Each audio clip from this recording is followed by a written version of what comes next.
El hecho de ser judío en los centros clandestinos de detención en la Argentina tenía un plus de ensañamiento, tenía un plus de humillación, de maltrato y también, por supuesto, un énfasis en la tortura y muchas veces la condición de judío hacía llevar el fiel de la balanza hacia el asesinato de esa persona.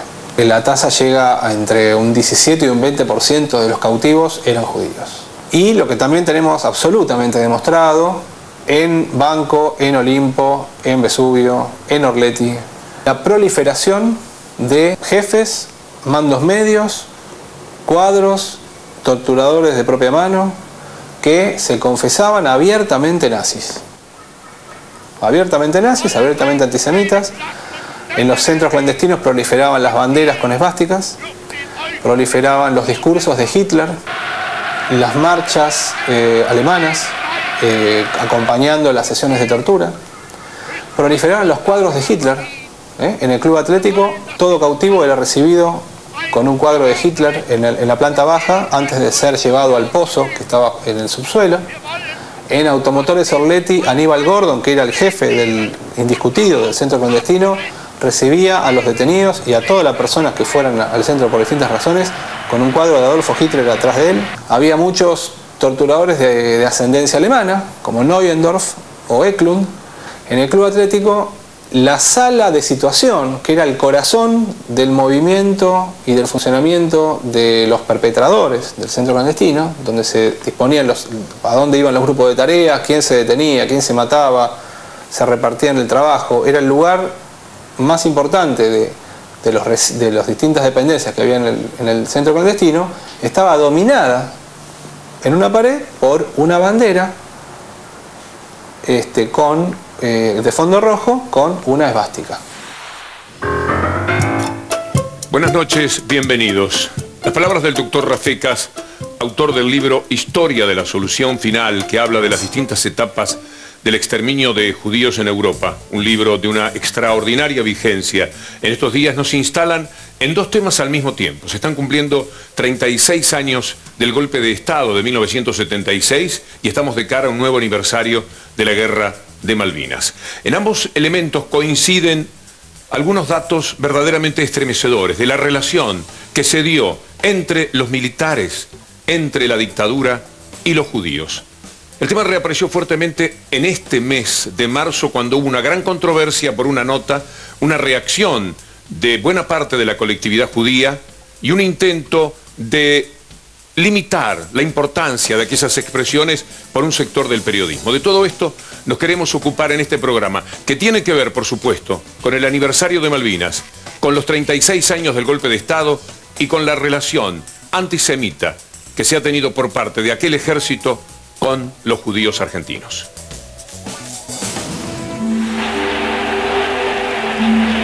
Compatriotas, hemos recuperado las islas australes que integran por legítimo derecho el patrimonio nacional.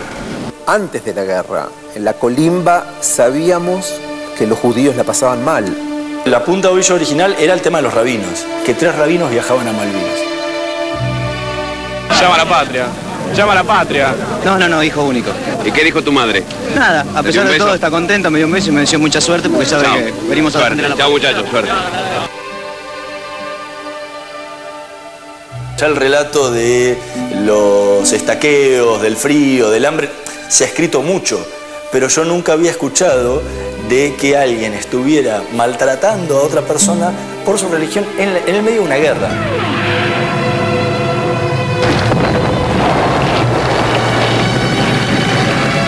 El estado de todos los soldados, de todos los colimbas, era patético. Yo les puedo asegurar que no pasan frío porque tienen muchísimo abrigo y van a volver con algunos kilos de más porque comen mejor que en casa. Tenemos noticias, tenemos noticias, tenemos noticias. ¿De qué hacías allí? Estamos trabajando. ¿Cómo te sientes ahora? Muy emocionado por este recibimiento. Lo que más me impactó era lo que me contaban. sea, el antisemitismo y los maltratos que habían sufrido. ¿Sabías que ibas a participar de esta gesta? Sí, va. ¿Fue esto en el baile? ¿Hubo que bailar? Ya que estamos, había que bailar. Quiero hacer. Uno se prepara para emociones muy fuertes en este programa, que puede resultar aleccionador, pero también siempre un punto de partida para que seamos una sociedad mejor. Voy a saludar con el gusto de siempre a mi compañera Julieta Camaño antes de ponernos en marcha. Buenas noches, Julieta. Buenas noches, Víctor Hugo, ¿cómo estás? ¿Cómo están todos ustedes? Bueno, ustedes saben que durante los últimos días estuvimos haciéndoles algunas preguntas a ustedes, a nuestros followers, que ya son más de 51.000 a @BDL Víctor Hugo. Estuvimos obviamente consultando sobre cuáles eran sus opiniones y sus inquietudes sobre este día 24 de marzo, ¿no? El Día de la Memoria y la Justicia. Bueno, obviamente tenemos también algunos tweets que nos han llegado a @BDL Víctor Hugo que tienen que ver con el tema que nombraba justamente antes Víctor Hugo sobre el antisemitismo. Vamos a leer algunos de ellos que llegaron a @BDL Víctor Hugo. El primero es el de Virginia Alcaraz. Antisemitismo es discriminación, es el odio infundado de algunos para ocultar su ignorancia sobre otra cultura. Es violencia, dice. Federico Coscarelli. En el mundo ya no debería haber espacio para debatir sobre antisemitismo, solo debería haber lugar para el repudio. Y el último, el de Gastón. Esa palabra es el prejuicio de su máxima exponencia, violencia intolerante, todo lo que el mundo no necesita. En un ratito habrá más tweets de @BDL Víctor Hugo. En el contexto de la película documental que hemos visto, el doctor Rafecas habla de números que llaman poderosamente la atención. Mientras en la Argentina vivía entonces un 0,5% de judíos, los desaparecidos, los detenidos desaparecidos llegaban al 10%. Algo que por sí solo en los números está explicando lo difícil que era también serlo en tiempos en los cuales la discriminación crece. Otro libro impactante sobre el que nos basamos para la realización de este programa es Los Rabinos de Malvinas, de Hernán Dobry. En este libro aparece algo todavía más estremecedor que lo que mencionaba recién el doctor Rafecas en el comienzo de nuestro programa. Este libro de Hernán Dobry cuenta el trato que recibían los soldados judíos, los soldados argentinos de religión judía durante la Guerra de las Malvinas. Lo que vamos a vivir esta noche seguramente es una sucesión de datos que asombran y que duelen. Vamos a empezar por el autor del libro. La temática era bastante compleja porque no existen documentos. Acá la única forma que tenés es trabajo de campo. Era ubicar a los soldados, ubicar a quienes habían vivido la guerra. Tampoco hay un registro de soldados judíos. Empecé a tratar de depurar por apellidos lo que me podía llegar a sonar, hacer prueba y error y buscar a los que estaban en el listado de veteranos de Guerra de Malvinas. La punta de ovillo original era el tema de los rabinos, que yo lo había leído en otra investigación en un diario de la comunidad que se llamaba Nueva Presencia, que 3 rabinos viajaban a Malvinas.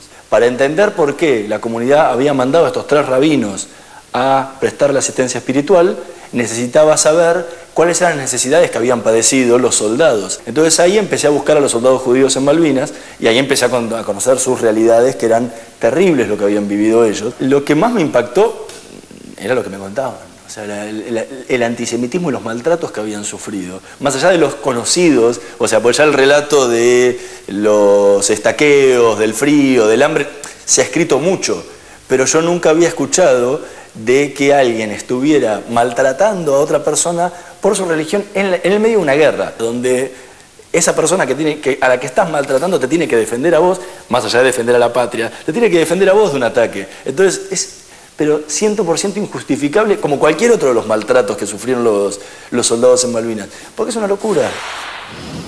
En varios tramos de este libro, Los Rabinos de Malvinas, de Hernán Dobry, aparecen estas 2 personas que nos acompañan. Podrían ser, ¿cuántos más exactamente, Sergio Weinroth y Silvio Katz? ¿De cuántos compañeros de ustedes se habla? Aproximadamente unos 30. Unos 30 soldados judíos que estuvieron en Malvinas. Siguen apareciendo, o sea, podrían llegar a 35, 40 la cifra. Es decir, todavía hay quienes no se animaron a lo que ustedes sí se animaron, a dar testimonio de lo que vivieron. Sí. ¿Qué vivieron, Silvio? Y como lo que estaba viendo en el informe, o sea, era un plus extra. No solamente éramos castigados por ser soldados, o sea, perdón, ¿no? Se me complica un poco. Nuestro problema fue diferenciar el enemigo. Voy a empezar por ahí. O sea, nuestro enemigo no sabíamos si eran los ingleses o los propios oficiales y oficiales nuestros. Y encima agregarle el ser judío empeoró todo. Un ejército con ideas nazis que no estaba preparado para una guerra y menos para tratar así con nosotros, ¿no? Veo a tus hijos detrás de cámaras. ¿Has hablado de esto con ellos? Y en estos tiempos, a mí me ha costado mucho poder hablar, tuve más de 20 años sin poder hablar del tema, y ellos, bueno, se están enterando desde la aparición de Hernán y de mi terapia a la vida, de todos estos temas, sí. Sergio, ¿te ocurrió algo parecido? Sí. Sí, bueno, el hecho de ser judío ya, bueno, lamentablemente para mí significó un lamentable acostumbramiento a que sabía que iba a recibir un trato peor al resto, ¿no? Ya en la colimba les ocurría, naturalmente. Sí, el servicio militar, cuando entramos nos daban una planilla donde teníamos que llenar qué religión teníamos, qué hacíamos, qué pensábamos del gobierno militar. Y uno a los 19 años, 18 teníamos cuando entramos, o sea, yo marcaba judío, yo era judío. Muchos no lo hicieron. Y bueno, no sé si el error no fue mío al haberlo marcado, porque ya nos diferenciaban de entrada, ¿no? Y eso implicaba un trato ya discriminatorio en la colimba. Sí, cuando van a la colimba. guerra, de todas maneras, están en la trinchera, están peleando con soldados que son sus compañeros y sus compatriotas. ¿Cuál es el trato que reciben allí? Por parte de los compañeros, el mismo que puedo tener con cualquiera, o sea, nuestros compañeros no nos diferenciaron. ¿Y de los superiores? Bueno, no, los superiores hicieron diferencia, mi caso y el de él, ¿no? O sea, hubo otros veteranos judíos que no tuvieron problemas. ¿A ustedes les tocó padecer al mismo superior? No. ¿Cómo se llamaba el tuyo? En mi caso era un subteniente, se llamaba Eduardo Flores Ardoino. ¿Y el tuyo? Un sargento Raúl Sarmiento. ¿A qué lo sometían? A ver, dentro de los castigos a los que estábamos sometidos todos los veteranos, porque no era solamente con el judío tenía un plus de castigo, ¿sí? O sea, nosotros teníamos un charco de agua congelada, imagínense, Víctor Hugo, grados bajo cero, nos hacía poner las manos a todos. ¿Dentro del agua? Dentro del agua. ¿Con qué objetivo? Con el objetivo de castigarnos, de una disciplina nazi que él tenía. ¿El agua helada? ¿Cuánto tiempo se dejaban y allí? a mí me parecían horas, por ahí eran minutos, seguramente. Cuando quitaban las manos, ¿qué sucedía? Parecíamos artrósicos, no podíamos mover los dedos. Pero lo peor era, en mi caso, es que si un veterano católico, por llamarlo así, lo dejaba 2 minutos la mano, yo tenía que tenerla 5 minutos. ¿Sí? No solamente físico, también era psicológico. No quiero decir una mala palabra, pero el judío de M era mi segundo nombre, ¿sí? O sea, yo no era solamente el judío de M, era el traidor. ¿Y cuando quitaban las manos del agua te decían algo? Y me decía, si es guapo, apúnteme y máteme. Y yo no podía ni mover la mano, no podía ni levantar el fusil. Nada. ¿Qué más te sucedía? Bueno, nos han hecho meter hasta la cabeza a mí por ser judío. O sea, a los demás no. Se me acalambraba la cabeza del frío. Era terrible, sentía... ¿Hay algo que leí del libro respecto a, por ejemplo, cuando distribuían algo de alcohol? Sí, es... a partir del 1 de mayo, con el 2 de mayo, con el hundimiento del Belgrano, se suponía que cualquier noche podíamos entrar en combate. Este oficial nos reunía a todos, nos ponía en fila, agarraba una botella de whisky y nos iba dando tragos para calentar el pecho, para tener calor para el combate, ¿no? Palabras de él. Y a mí me salteaba porque me decía que yo iba a morir porque era judío, o que los iba a traicionar, o que, no sé, yo no merecía. Hay algo espantoso que cuenta sobre la comida en algunas ocasiones. Sí, teníamos, a ver, hubo un momento que fue que una discusión castigó a varios y bueno, y cuando me agarró a mí, me tiró la comida en el medio de donde nosotros defecábamos, me hizo poner las manos en la espalda, agacharme, me apuntó con un arma y me obligó a comer entre lo que defecábamos. Sergio, ¿algo parecido? No sé, después de eso, si existe algo que pueda superarlo. Bueno, lo mío, la verdad que fue más leve. Fue más algo verbal y constante y una sobrecarga de trabajo Por ejemplo, era hacer, antes del ataque inglés, de los ataques ingleses, era hacer pozos para las trincheras, y simplemente me decía, está mal, tápelo, haga otro acá. Y todo el día así, o sea una sobrecarga de trabajo inútil. Y el resto, bueno, maltrato verbal, hasta que lo peor fue, bueno, una vez que este sargento se puso muy mal, especialmente agresivo, porque yo había recibido una encomienda. A él le había molestado mucho que él recibía encomiendas y cartas, yo recibía muchas cartas, y él no. Y irónicamente y con furia me preguntó, ¿cómo puede ser que el soldado judío reciba cartas y el sargento no? ¿No hay una carta para el sargento? Y bueno, eso ha seguido algo de un episodio que me da vergüenza contarlo, pero algo, digamos, cercano a un abuso sexual, que justo en ese instante entró mi compañero de trinchera, de grupo, Claudio Espín, también judío, y no pudo soportar esa situación y se agarró a las trompadas con el sargento, saliendo en mi defensa, ¿no?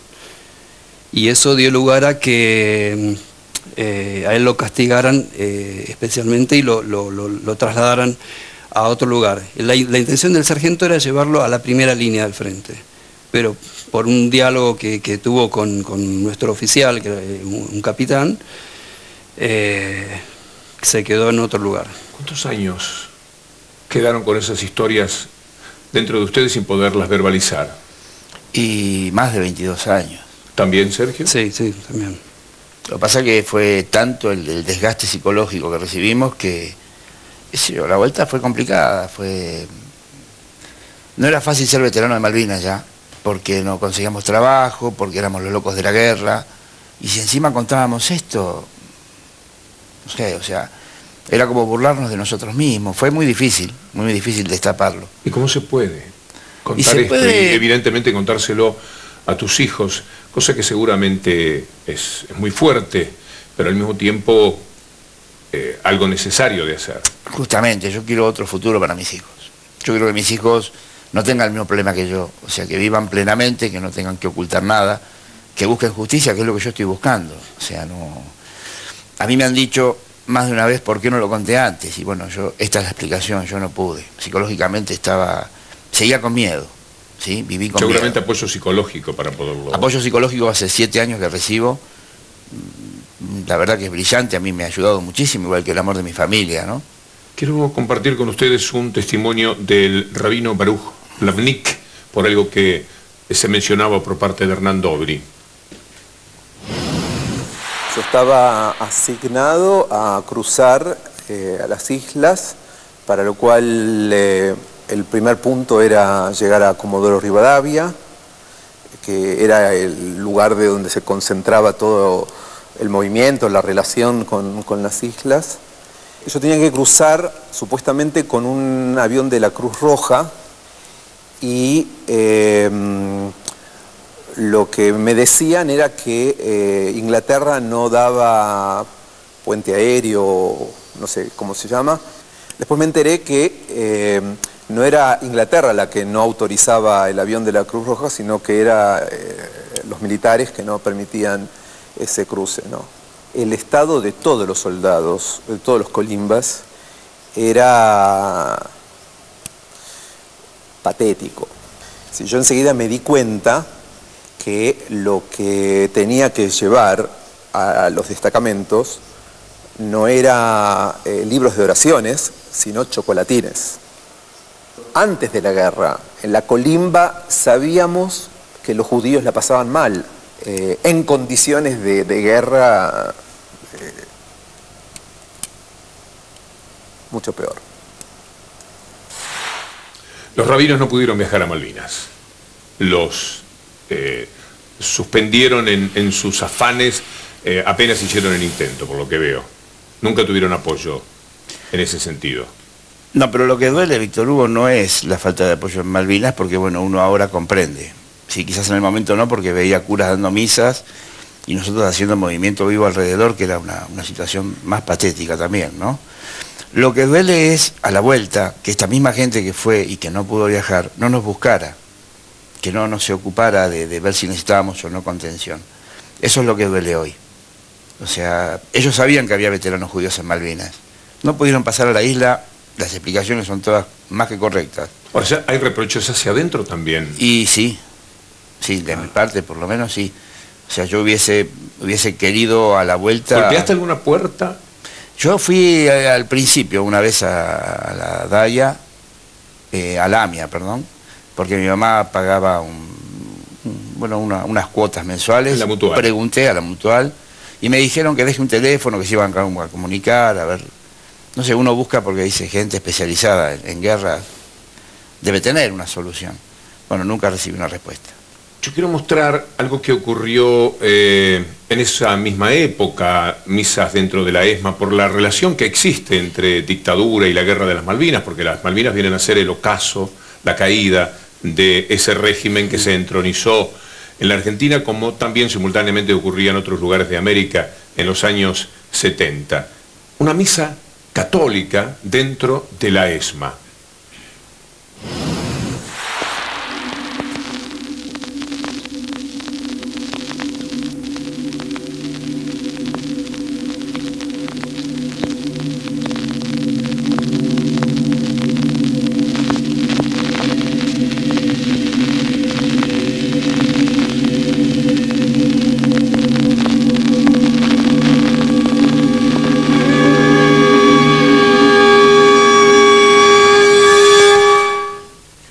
¿Ustedes creen que esto puede haberse corregido? ¿Tienen algún dato de que las cosas han ido cambiando? ¿O estos brotes que surgieron periodísticamente, estas discusiones que hubo respecto al antisemitismo en el transcurso de este mes demostrarían que no hemos avanzado en eso? No, sí hemos avanzado. Junto con Claudio Espín, que es el muchacho que él comenta, estamos yendo a la DAIA y a la AMIA a nosotros a buscar un abrazo general, a amigarnos nosotros con la institución y ellos con nosotros. Y creo que nos están empezando a escuchar. O sea, no es la misma dirigencia quizás la que había en ese momento que ahora. Y creo que esta dirigencia por ahí está abierta. Es decir, se ha dado un paso. Ahora sí. Mientras tanto, cuando ustedes no tenían ese apoyo de un rabino, el apoyo religioso en esos momentos tan difíciles, sí lo tenía la Iglesia Católica, por ejemplo, en la posibilidad de estar con sus seguidores en Malvinas. Allí, dentro del hospital, se está oficiando la primera misa luego del combate. Cordero de Dios que quitas el pecado del mundo, ten piedad de nosotros. Cordero de Dios que quitas el pecado del mundo, ten piedad de nosotros. Cordero de Dios que quitas el pecado del mundo, danos la paz. Este es el Cordero de Dios que quita los pecados del mundo. Dichosos los invitados a la cena del Señor. Y así como antes del combate, también después del combate, la Sagrada Comunión, la comunión con Dios. Para la vida eterna. Amén. Una formación especial de los soldados argentinos. Allí, los restos de un piloto inglés. Imploramos tu clemencia para que lo conduzca al paraíso a este hijo tuyo que ya ha concluido su vida mortal. Así no existe ni la muerte, ni la angustia, ni el sufrimiento, sino la paz y la alegría en compañía tuya por el Espíritu Santo por los siglos de los siglos. Amén. Sigue ardiendo, mientras tanto, sin cesar, el aeropuerto con densas humaradas negras que salen de sus cercanías. Recordemos que el primer ataque fue a las 5 menos cuarto, contestado por nuestra artillería antiaérea. Padre Fernández, ¿a dónde se dirige? Me dirijo al hospital por si hay necesidad de algo, pero estamos tranquilos, así que se queden tranquilos y en nuestra nación argentina nosotros sabemos lo que estamos haciendo y acá, aunque tenemos la lógica preocupación, nosotros vamos a cumplir nuestro deber. Así es, padre. Hasta luego. Hasta luego. ¿Ustedes tenían que participar de esas misas? No. No nos dejaban. No necesariamente se les preguntaba o los retiraban. No nos obligaban. A mí en mi caso me mantenían afuera y bueno, mientras había misa en el sector donde yo estaba, a mí me hacían hacer ejercicios vivos alrededor de la gente que tomaba misa. ¿Eso ocurría? Sí. Pero bueno, igual nuestro sector tuvo una sola o dos misas, tampoco fue... Veo que algunas cosas, por insultantes que hayan sido, se minimizan frente a otros problemas padecidos, porque eso también de alguna forma es grave. Mientras los demás tenían el alivio de su religión, la que por otra parte es mi religión, ustedes tenían que permanecer afuera y haciendo ejercicios. Claro, es para que notáramos la diferencia, ¿no? O sea, era otro castigo psicológico más. O sea, ni siquiera podíamos tener el apoyo religioso de otra religión, ni siquiera acompañar a la religión de otro, ¿no? O sea, bueno, en algunos casos sí, como contó Sergio. ¿Ustedes son amigos? ¿Se conocen? Nos conocemos hace algunos años, no mucho. Hace algunos años. Sí. ¿En función de las experiencias vividas? Nos fuimos juntando con el tema de una denuncia que empezamos a hacer. ¿Cuántos de ustedes en estos momentos, de los casi 30 que el libro menciona, están en contacto? Bueno, somos básicamente 3 y algunos que no conocíamos de antes, que se fueron uniendo. ¿Qué quisieran ustedes que ocurra con lo que se empieza a saber, lo que dice Hernán Dobry en el libro, los testimonios que se animan a dar con este coraje de hacerlo ahí con tu mujer, tus hijos delante? ¿Qué quisieran que ocurra? Yo siempre pido lo mismo, justicia. O sea, yo siempre le decía a mi grupo de gente amiga, yo estuve más de 20 años sin dormir por culpa de una persona. A mí me sorprende mucho que ustedes hayan podido reconstruir su vida después de lo que han padecido. Porque la guerra ha generado más muertos por suicidio. Bueno, en Estados Unidos cada 60, 70 minutos se suicida un veterano de guerra en los Estados Unidos. Aquí se sabe que son cientos. Sí. Los soldados que estuvieron en Malvinas que se han suicidado. Cuando yo conozco la historia de ustedes, cuando leo este libro, digo, no puedo entender cómo consiguieron sobrevivir. Es maravillosa las posibilidades que a veces tenemos dentro, ¿no? Que puedas haber construido tu familia divina ahí sentada y que puedas contarle a ellos y afrontar todo esto. No sé si es tu caso también, Sergio. Sí, bueno, en mi caso, yo desde chico soy músico, toco el piano, y eso, la música y todo lo que eso implica, la espiritualidad de la música, fue un gran desahogo o cable a tierra. Igual no fue fácil. Una vez que volví, me tardó un par de años volver al piano. Pero ¿qué ocurre con el Twitter? Y después de la pausa vamos a entrar a revisar el hambre que todos pasaban, el frío que todos padecieron, y que en el caso de ustedes además tenía ese tipo de humillación complementaria, eso que vos llamás un plus, Silvio, que es una palabra casi risueña, como te ocurre a la distancia después de todo aquello que padecieron. Los tweets que tenemos ahora. Claro que sí, en @BDL Víctor Hugo. Entonces, vamos a empezar por este. El de Cultura CGT dice: antisemitismo, machismo, racismo, clasismo, distintas excusas para asesinar a los distintos porque no se tolera.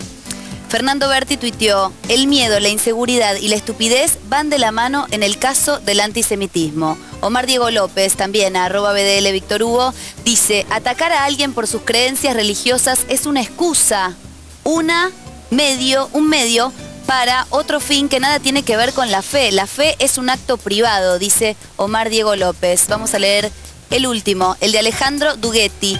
Cualquier violencia ejercida contra cualquier persona, ¿no?, en cualquier parte del mundo merece repudio, sea contra judíos, musulmanes, ateos, y obviamente estamos de acuerdo, ¿no? En @BDL Víctor Hugo. Siempre que los programas son demasiado severos, intentamos un alivio con el humor. Y hemos buscado 2 momentos de películas de Woody Allen antes de irnos a la pausa. Por favor, el primero de esos momentos. Has anybody read that Nazis are going to march in New Jersey, you know? I read this in the newspaper. We should go down there, get some guys together, you know, get some bricks and baseball bats and really explain things to them. There is this devastating satirical piece on that on the op-ed page of the Times. It is devastating. Well, a satirical piece in the Times is one thing, but bricks and baseball bats really gets right to the point. Oh, but really biting satire is always better than physical force. No, physical force is always better with Nazis than, because it's hard to satirize a guy with shiny boots. Woody Allen. Bueno, tenemos otro momento más y ahora sí nos vamos a la pausa, señor director, porque queremos retornar un poco robustecidos en la medida en que vamos a evocar de Malvinas unos tramos también muy dolorosos a partir de la película Iluminados por el Fuego. Pero otra vez Woody Allen. Now, why do you think that you would like to convert to Catholicism? Well, because, you know, I've got to have something to believe in, otherwise life is just meaningless. I understand, but why did you make the decision to choose the Catholic faith? Well, you know, first of all, because it's a very beautiful religion, and it's a strong religion. It's very well structured. You know, I'm talking now, incidentally, about the against school prayer, pro-abortion, anti-nuclear wing. So at the moment you don't believe in God? No, and I want to. You know, I'm willing to do anything. I'll dye Easter eggs if it works. I need some evidence. I gotta have some proof. You know, if I can't believe in God, then I don't think life is worth living. It means making a very big leap. Yes, well, can you help me? What? Oh, my God! I don't understand. I thought you would be happy. How could we be happy? But because I never thought of God in my life, now I'm giving it serious thought. But Catholicism? Why not your own people? Because I got off to a wrong foot with my own thing, you know, but I need a dramatic change in my life. You're going to believe in Jesus Christ? I know, it sounds funny, but I'm going to try. But why? We raised you as a Jew. So just because I was born that way, you know, I'm old enough to make a mature decision. But why Jesus Christ? Why, for instance, shouldn't you become a Buddhist? That's totally alien to me. Look, Mom, come out. Of course there's a God, you idiot. You don't believe in God? But there's a God, then why is there so much evil in the world? Well, just on a simplistic level, why were there Nazis? Tell him, Max. How the hell do I know why there were Nazis? I don't know how the can opener works.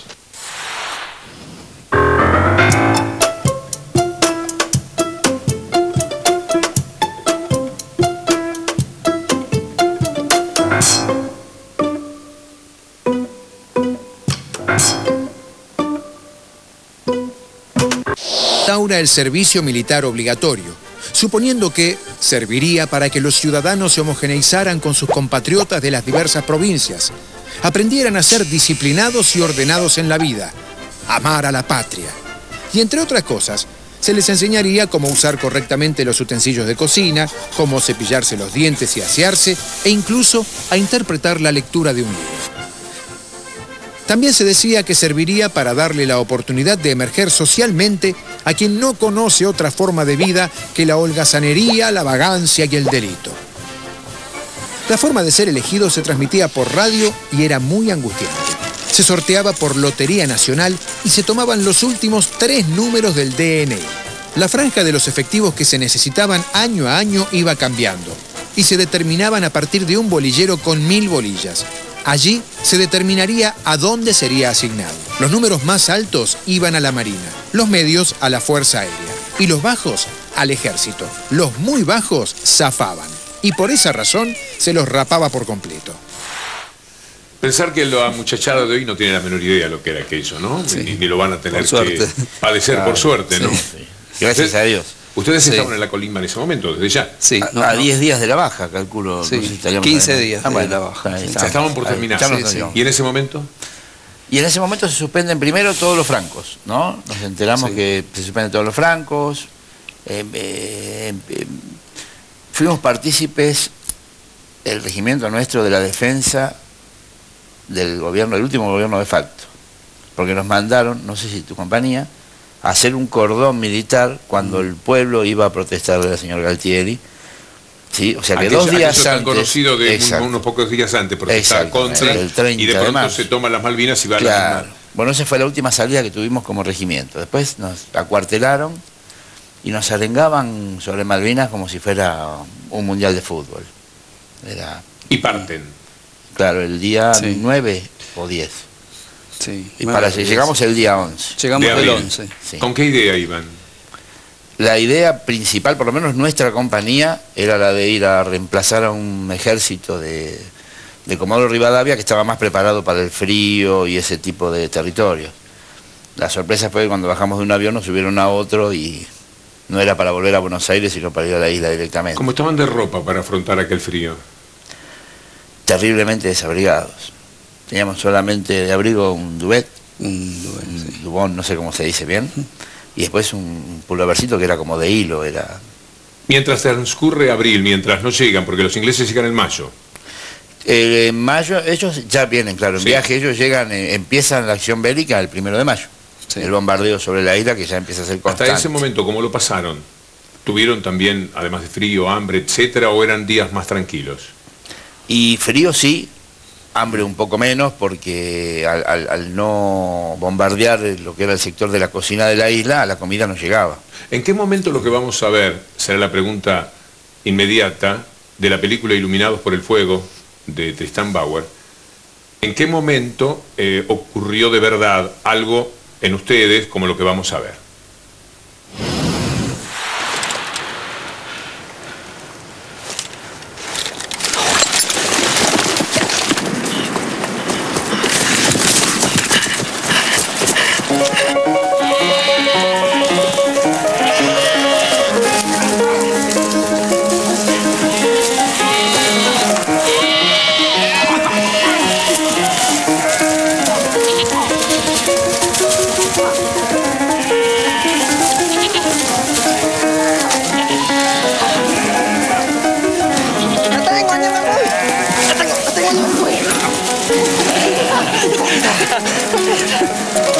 ¡Esteban! ¡El negro compró asado y se puso de novia! ¡Parrillada para tres!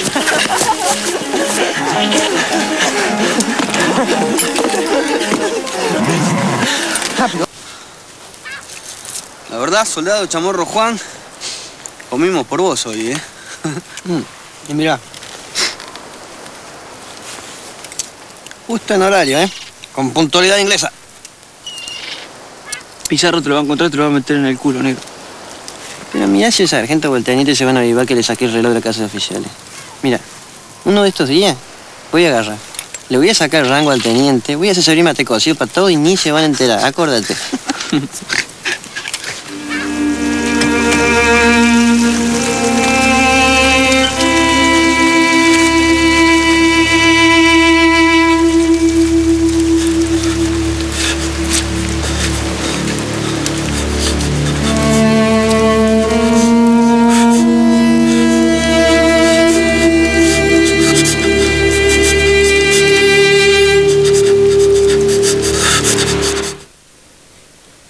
Un libro, el de Edgardo Esteban, una película, la de Tristan Bauer, tremenda, por cierto. ¿Situaciones como estas les tocó vivir en algún momento en función del hambre que se padecía o verlas, Sergio? Sí.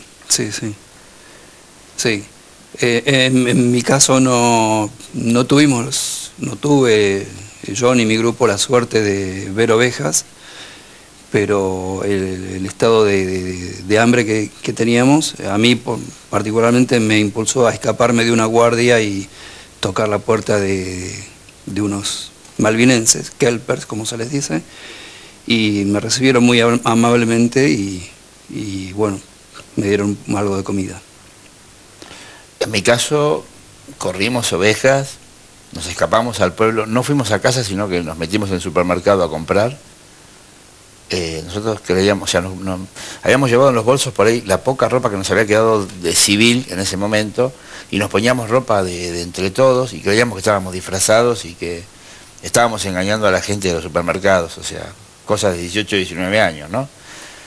Y sí, todos los castigos que se ven, el estaqueo, el robarnos la comida que nosotros teóricamente para ellos habíamos robado, todo lo que se ve, sí, pasó. Claro, lo que hacíamos para ellos era algo, era de castigarse, claro, con los estaqueos. Que era, o nos sacaban la comida o podíamos tener corte marcial a la vuelta, ¿sí? Una corte militar para juzgar que habíamos matado un cordero o que habíamos robado comida. Claro. Pero, bueno, se ve que el hambre y las primeras necesidades por algo son primeras. Sí, lo de salir a cazar animales, también hubo vacas, ¿no? Algunas pocas perdidas, fue antes todavía de los bombardeos, porque ya nos escaseaban la comida, o sea, era una forma de torturarnos también, pero ya a todos, ya no hablamos de antisemitismo, sino era más general. La escena que vimos, que había soldados así estaqueados, ¿fue muy habitual? Sí, yo fui testigo de una escena así, sí. Y yo fui estaqueado, junto con otro compañero no judío. ¿Cuántas horas estaban así? No, eran minutos, pero no vestidos así. O sea, nos estaqueaban en una camiseta y un calzoncillo, a 10 centímetros del agua congelada. En mi caso, o sea, en el caso de mi compañero... Perdón, lo que yo fui no fueron minutos, fue toda una noche. Claro, nosotros habremos estado... Lo que yo vi. Cerca de una hora. Sí. Claro, nos fuimos toda la noche. Pero bueno, a mí por ser judío me hicieron orinar encima por compañeros. O sea, era degradar aparte, ¿no?, al ser humano. O sea que la lista de vejámenes... No termina nunca. Pero era una constante, no solo a los todos judíos, los veteranos. a todos, especialmente al que tuvo algún tema con la comida. ¿Pero por qué se acuerdan? ¿Estaban locos? ¿Era por la guerra estos superiores los que los sometían a este tratamiento? ¿Es algo que anida como el antisemitismo de las hinchadas de fútbol, por ejemplo, que tanto duelen, o como los artículos periodísticos que a veces aparecen y generan muchas discusiones y que de alguna manera están en la base de todo esto? Cualquier elemento contribuye a que finalmente las hinchadas de fútbol, que son indefensas quizás culturalmente, para entender lo que después puede suceder en plena guerra. A mí me parece que es el máximo ejemplo que yo he visto de discriminación y de locura. No era un ejército preparado para la guerra, era un ejército preparado para otras cosas. Para la colimba, que era... Colimba es corre, limpia y barre, ¿no? Era para tenernos a nosotros en la actividad, nada más. O sea, nunca pensaron que iban a ir a una guerra, pero con respecto al antisemitismo, yo creo que está enquistado en el militar de esa época argentino. ¿Qué quisiera? ¿El abrazo que ustedes están necesitando, ya lo recibieron de la sociedad? No, pero estamos más cerca que antes. Yo digo que siempre estamos un paso más adelante. Este último año está muy movilizado el tema Malvinas y bueno...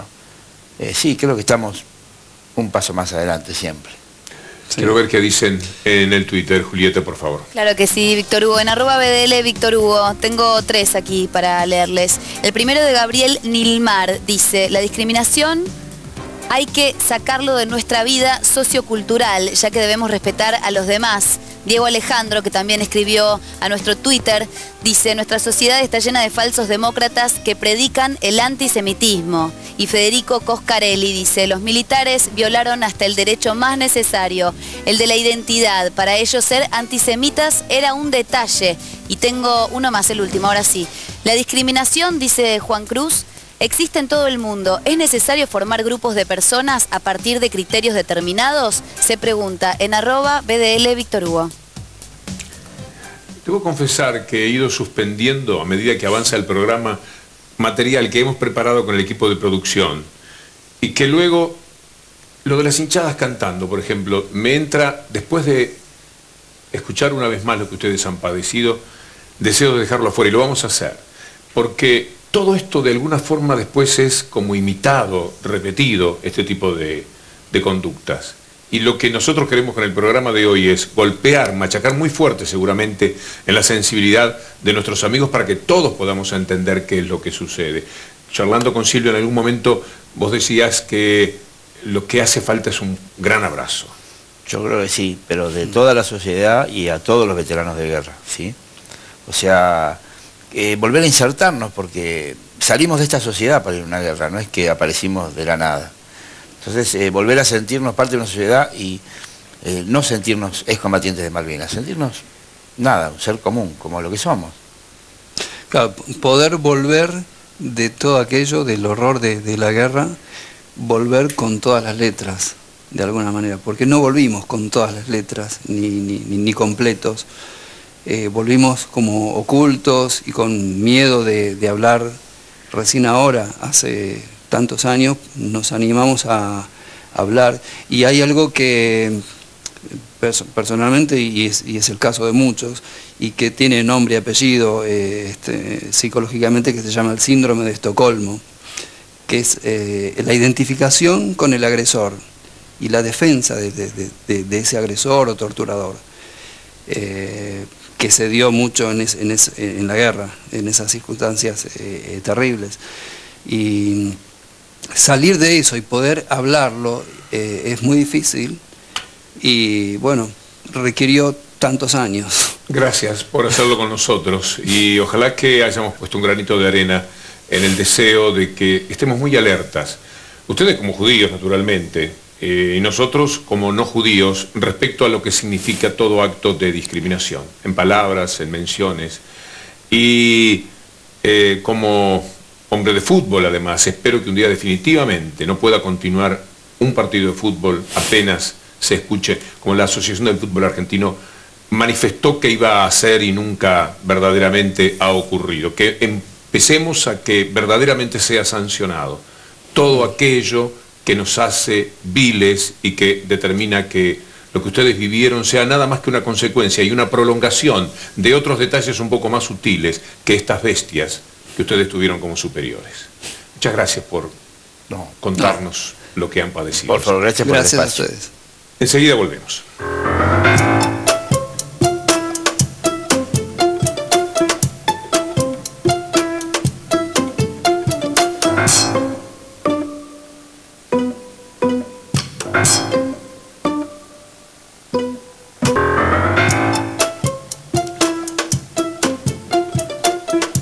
Cerca del final, Julieta, vamos a ver los últimos tuits de hoy. Y agradezcamos, por favor, a los que escribieron a @BDL Víctor Hugo, que muchas veces no podemos leerlos a los del público, pero esta vez sí, fueron protagonistas. Bueno, vamos con el primero, el de Hijos, Capital.